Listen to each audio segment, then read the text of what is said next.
Oke. Assalamualaikum warahmatullahi wabarakatuh. Perkenalkan, nama saya Dio Irfan Wasmi. Di sini saya akan menjelaskan proyek saya untuk visualization project yang berjudul Analisis Fenomena Remaja yang Tidak Sekolah di Indonesia. Lalu untuk latar belakang dari proyek ini, yang pertama, fenomena remaja tidak sekolah di Indonesia merupakan isu yang cukup penting dan menjadi perhatian karena tingkat pendidikan di Indonesia adalah salah satu faktor kunci dalam pembangunan suatu negara, khususnya di Indonesia. Dan juga fenomena remaja tidak sekolah ini juga menjadi isu yang cukup umum yang terjadi di Indonesia, terutama di kalangan remaja yang berasal dari keluarga yang tidak mampu. Pemerintah sudah mengeluarkan program, yaitu program sekolah gratis yang direncanakan sebagai upaya mengatasi masalah tersebut. Namun apakah program tersebut efektif untuk mengatasi masalah itu? Di sini saya akan menjelaskan jawabannya. Lalu objektif dari proyek ini, yang pertama, analisis dari proyek ini dilakukan dengan berobjektif, yaitu mengevaluasi efektivitas program sekolah gratis dalam mengatasi fenomena remaja yang tidak sekolah di Indonesia. Yang kedua, mencari penyebab fenomena remaja tidak sekolah di Indonesia ini. Yang ketiga, meninjau eksistensi rambatan masalah lain pada fenomena remaja yang tidak sekolah. Lalu input dari analisis ini menggunakan beberapa data. Yang pertama, data APBN untuk dana bantuan operasional sekolah atau yang biasa kita sebut sebagai dana BOS. Yang kedua, angka partisipasi murni SMA atau sederajat. Yang ketiga, tingkat penyelesaian pendidikan SMA atau sederajat berdasarkan kelompok ekonominya. Dan yang keempat, jumlah pekerja dengan rentang umur 15-19 tahun. Lalu dari data ini akan menghasilkan beberapa output. Yang pertama adalah perbandingan tren APM atau angka partisipasi murni dengan anggaran dana BOS dari pemerintah. Yang kedua adalah tren tingkat penyelesaian pendidikan SMA atau sederajat berdasarkan kelompok ekonomi. Dan yang ketiga, tren jumlah pekerja dengan rentang umur 15-19 tahun. Lalu dataset yang saya gunakan di sini sudah melewati proses data cleaning dan sorting. Dan di sini akan terbagi menjadi dua tabel. Tabel pertama adalah anggaran dana BOS, yaitu jumlah alokasi APBN pada dana BOS dalam satuan miliar rupiah.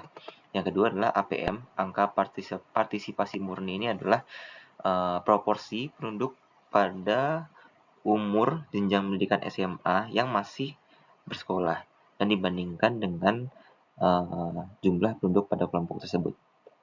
Yang ketiga, jumlah pekerja remaja pada usia 15-19 tahun, dan data-data ini diambil dari tahun 2011 sampai 2021. Lalu untuk tabel kedua, yaitu kelompok ekonomi yang terbagi menjadi level terbawah, bawah, menengah atas, dan teratas. Dan yang kedua untuk tingkat penyelesaian pendidikan, presentasi populasi yang menyelesaikan pendidikan SMA atau sederajat, dan data-data ini saya ambil berdasarkan rentang tahun 2015 sampai 2021. Lalu ini adalah hasil analisis dari data-data tersebut. Yang pertama adalah program BOS ini tidak efektif. Jika kita lihat dari grafik di sebelah kanan, grafik warna biru itu adalah angka partisipasi murni SMA atau sederajat, dan grafik yang warna hijau itu adalah total anggaran dana BOS per tahunnya. Dapat kita lihat bahwa APM SMA sederajat mengalami tren stagnan dari tahun 2014 hingga 2021. Sedangkan untuk anggaran dana BOS dari tahun per tahun selalu meningkat dari yang tahun 2014 itu sekitar 23 triliun rupiah hingga 2021 sekitar 53 triliun rupiah. Sehingga peningkatan dana BOS ini tidak tidak meningkatkan APM atau angka partisipasi murni SMA sederajat di Indonesia. Lalu di sini juga kita lihat berdasarkan level ekonominya, dapat kita lihat bahwa terdapat gap ya antara tingkat penyelesaian pendidikan di level ekonomi terbawah hingga level ekonomi teratas. Terdapat perbedaan persentase tingkat penyelesaiannya, sehingga salah satu faktor pemicu remaja yang tidak sekolah ini adalah salah satunya adalah faktor ekonomi.